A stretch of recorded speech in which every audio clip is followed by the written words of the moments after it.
Jika akad haji furoda itu gharar, mengapa ANP membuka haji furoda? Apakah ANP punya pertimbangan lain?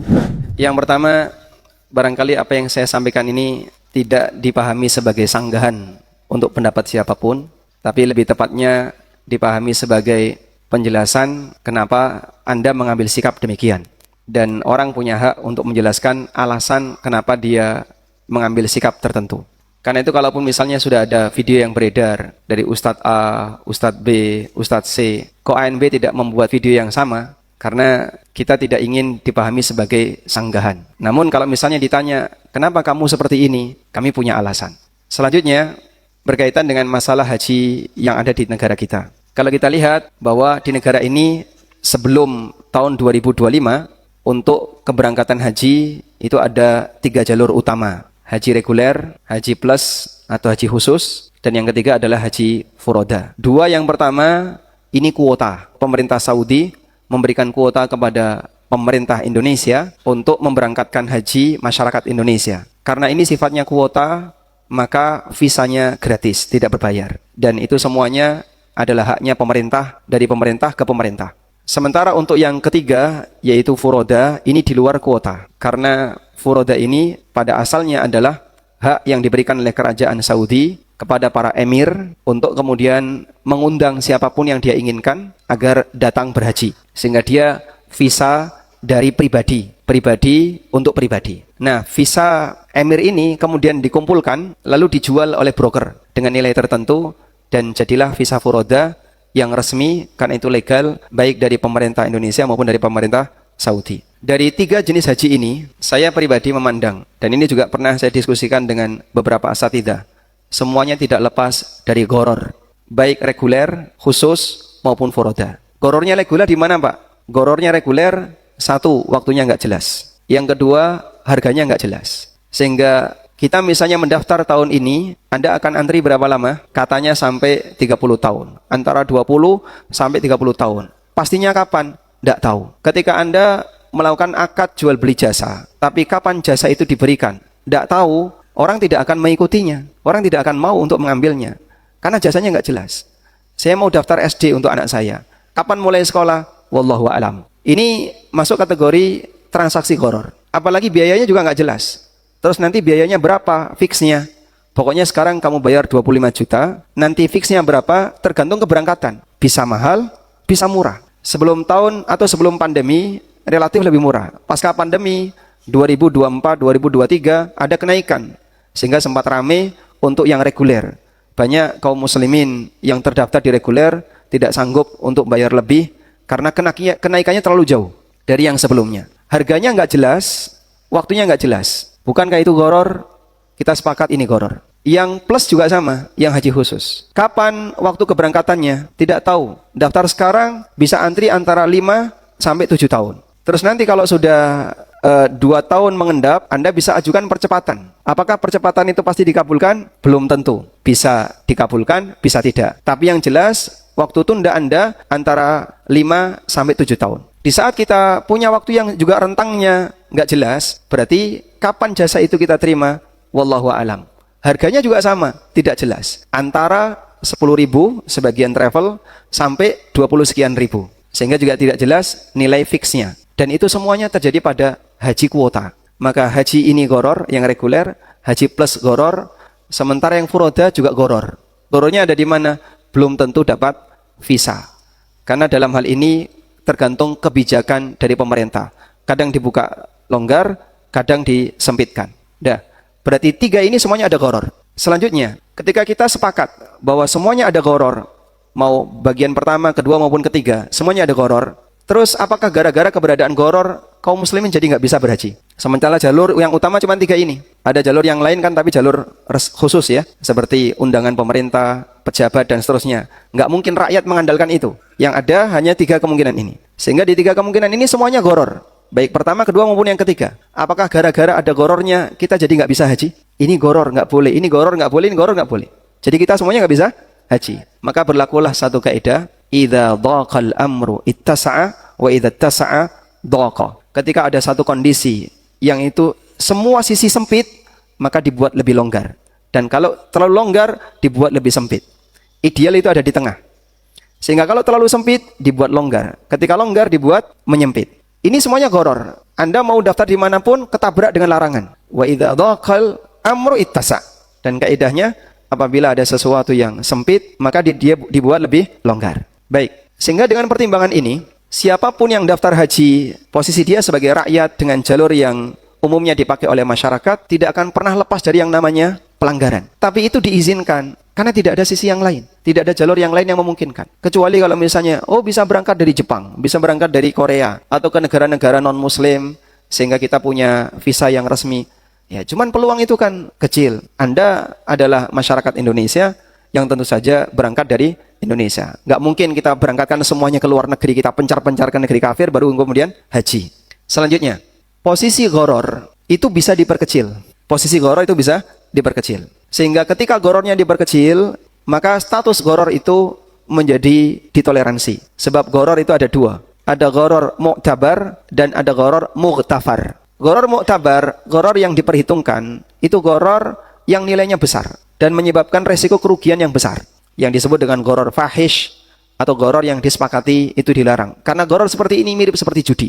Nah, kemudian ada jenis gharar yang kedua, gharar yang kecil. Gharar kecil itu seperti apa, Pak? Gharar yang dia ditoleransi, sehingga kalaupun terjadi, orang tidak akan merasa dirugikan besar, walaupun ada sisi ketidakjelasan. Baik, karena gharar yang kedua ini tidak mungkin bisa dihilangkan. Dalam setiap transaksi yang Anda lakukan, pasti ada jenis gharar yang kedua.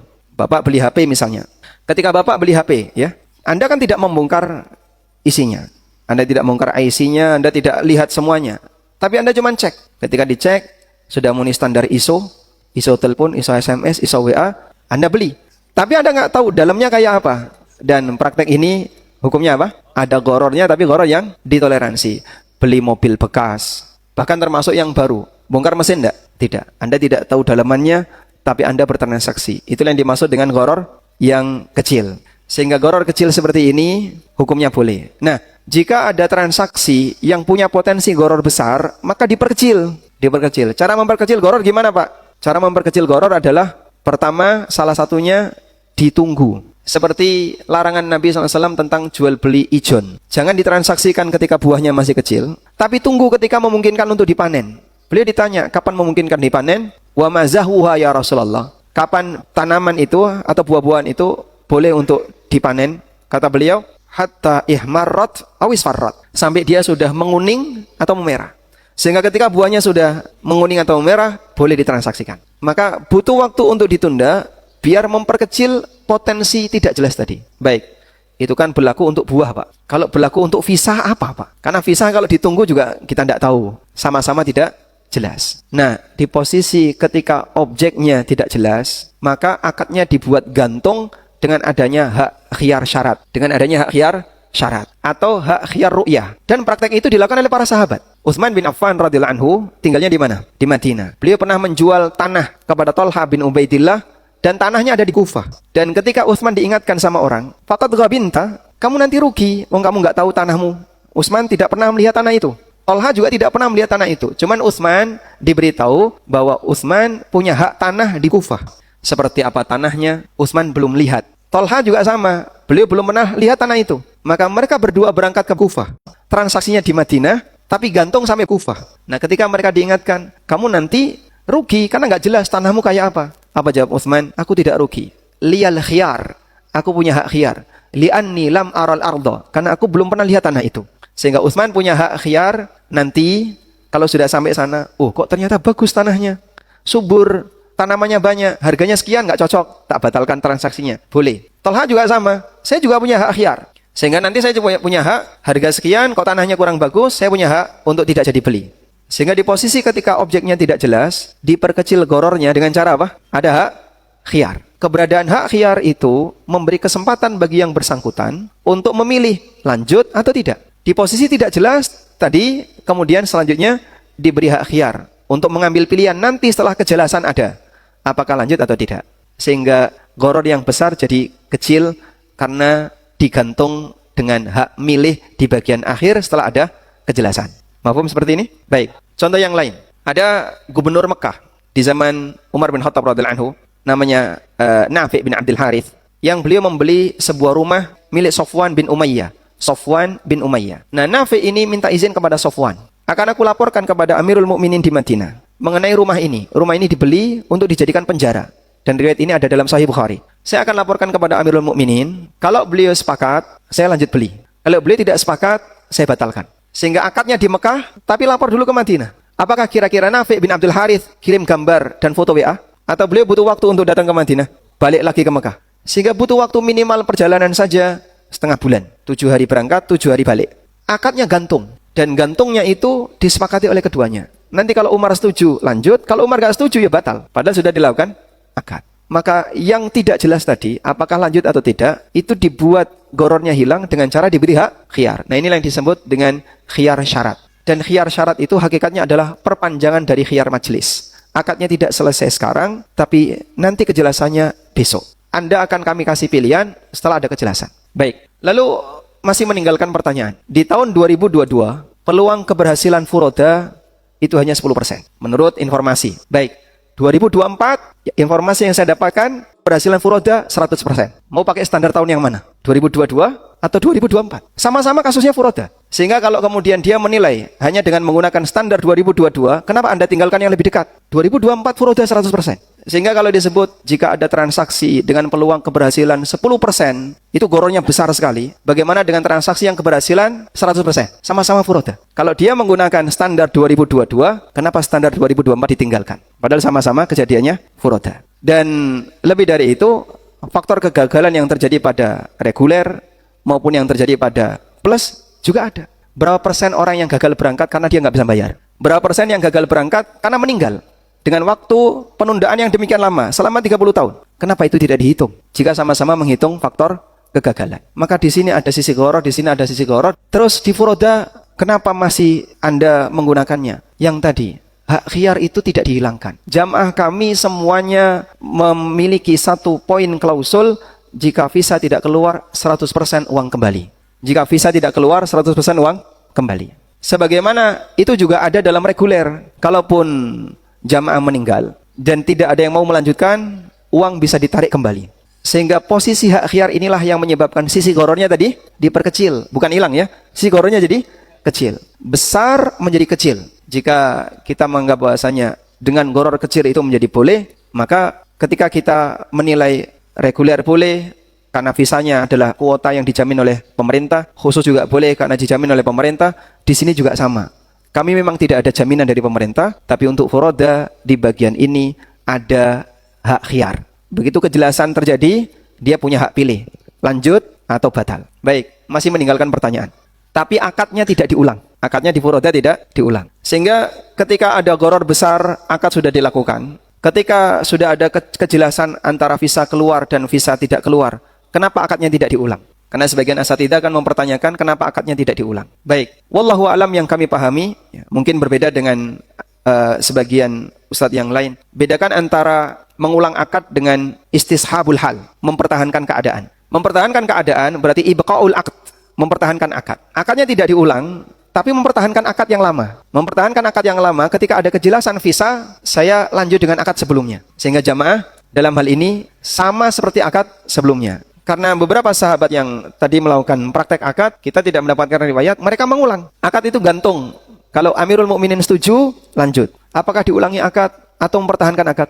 Yang terjadi, kami tidak mendapatkan riwayat, mereka mengulang akad. Karena keberadaan hak khiyar tadi menyebabkan mereka boleh melanjutkan yang bertahan. Dan itulah yang dimaksud dengan praktek istishab. Istishab artinya mempertahankan keadaan. Keadaan dulu sudah akad, ini lanjut, setuju, lanjut. Begitu visa keluar, mereka lanjut. Memang tidak ada pengulangan akad. Tapi di posisi itu mereka mempertahankan akad lama. Dan bukan syarat harus ada mengulang akad. Wallahu a'lam, ini yang kami yakini sebagai pertimbangan mungkin ditanyakan oleh sebagian jamaah. Kenapa yang sudah jelas ada gorornya tapi tetap dilakukan? Bukan karena kami tidak punya landasan, tapi kami punya pertimbangan sebagaimana yang tadi kita sampaikan. Wallahu a'lam. Apa hukumnya wajib furoda? Nggak tahu saya. Coba tanya Ustaz Erwandi, Pak. Saya belum pernah mempelajari itu. Tapi saya pribadi, Pak, memandang ini kok kayak mengambil kesempatan dalam kesempitan, Pak. Saya pernah ditawarkan haji furoda. Saya tanya, boleh saya tahu keuntungan buat saya berapa? Saya pengen tahu aja. Buat uang saku Ustadz sama haji 50 juta, dia per orang dapat $750. Nah bilang, aduh, fitrah anak kok menolak ya. Orang kan pengen haji, Mas. Harusnya kita memberikan kemudahan dong. Kalau misalnya haji furoda itu boleh ya. Jangan mengambil keuntungan sebesar-besarnya hanya karena menggunakan kesempatan, karena orang menunggu haji lama banget. Akhirnya sampai berapa Pak? $25.000. Berapa itu? 300 juta. Ternyata mengambil keuntungannya besar sekali Pak. Aduh, kata saya, maaf, ini saya nggak sesuai nih dengan fitrah saya nih. Seharusnya ya mudahkan orang untuk haji. Ini kan amalan mulia, Nabi bilang. Orang susah sekarang mau haji nungguin sampai puluhan tahun. Terus kita gunakan mengambil kesempatan yang sebesar-besarnya tuh. Saya kayaknya nggak sesuai fitrah saya. Jadi gimana Ustadz? Nggak deh. Walaupun keuntungannya gede banget sih sebetulnya ya. Lumayan sekali haji bisa beli Innova tuh Pak. Tapi saya fitrahnya nggak bisa nerima Pak. Iya. Gharar tidak mutlak haram. Gharar kalau ghararnya tinggi itu iya haram. Kalau yang dijelaskan tadi antara objeknya ya sangat ada kemungkinan berbeda. Tapi kalau tadi ghararnya kecil seperti dalam 1000 eksemplar mungkin ada satu yang berbeda, beda halaman, beda cetak segala macam. Nah itu kan 1/1000 tingkatnya rendah, maka itu dibolehkan. Karena kalau mutlak dharar tidak bisa orang bertransaksi. Ya, apalagi barang-barang modern masa sekarang, laptop umpamanya. Saya nggak tahu itu isi dalamnya apa, kok tipis tapi bisa. Ya, pasti dharar. Udah saya nggak mau belilah katanya. Pak, saya mau beli tapi tolong bisa dibuka satu persatu nggak dipretelin ini apa ini apa. Pak, kalau mau belajar mekanik jangan di toko saya. Bapak pergi masuk SMK, belajar di sana apa itu isi laptop.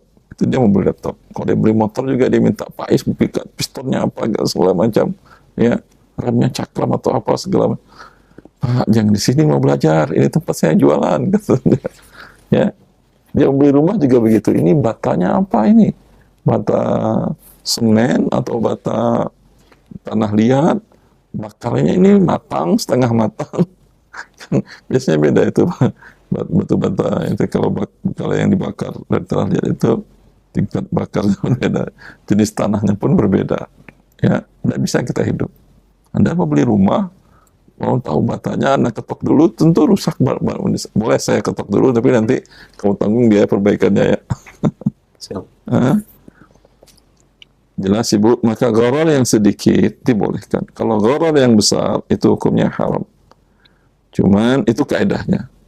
Kasus per kasus tentu butuh ijtihad, dinamakan ijtihad seperti ini tahqiqul manat.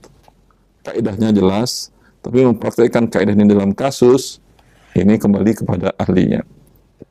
Umpamanya dalam masalah tahqiqul manat dikatakan oleh para ulama ushul fikih. Kita tahu bahwa salat menghadap kiblat. Ya, kita berada di ruangan, baru masuk ke ruangan, tertutup semuanya, nggak ada arah kiblat, lalu kita sini sholat. Kemana kita sholatnya Ustaz?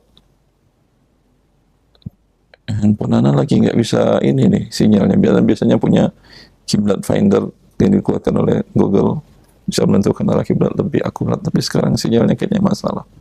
Saya yakin arah ke sini. Kata saya, enggak, kalau saya yakin arah ke sini Ustaz. Kata beliau, enggak, saya yakin arah ke sini Ustaz. Jadi masing-masing kita sholat arah masing-masing karena Allah yakinnya situ. Kiblatnya jelas menghadap kiblat, kata Allah tidak.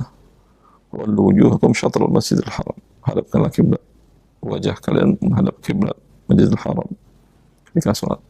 Tapi untuk penentuannya arah yang mana di dalam ruangan seperti ini namanya tahqiqul manat. Sama seperti tadi, gharar yang besar haram, gharar yang kecil boleh. Ya. Bagaimana menentukannya? Wallahu a'lam. Dalam kasus masalah haji, ada yang namanya furoda, ada yang reguler biasa. Saya kira kalau yang reguler, itu memang gharar juga, tapi besar apa kecil? Yang nggak jadi berangkat biasa berapa persen biasanya kalau yang reguler?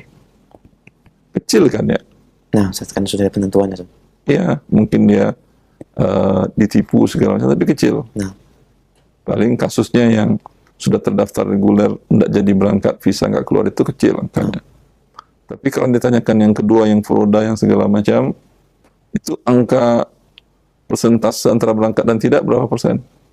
Besar. Saya kira besar.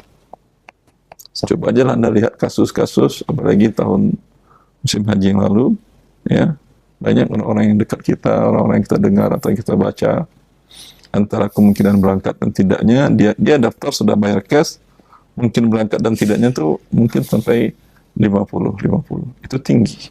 Nah, Sama dengan berjudi namanya. Jadi sah atau tidak? Ya tidak sah. Akadnya tidak sah. Tetapi kembali kepada yang dikatakan oleh syarih tadi, sah bila ketika sudah berangkat. Akad di awalnya tidak sah. Tapi kalau sudah berangkat, terima dia visa, ya, ketika itu menjadi sah. sah dan dia memiliki hak akhir loh ya.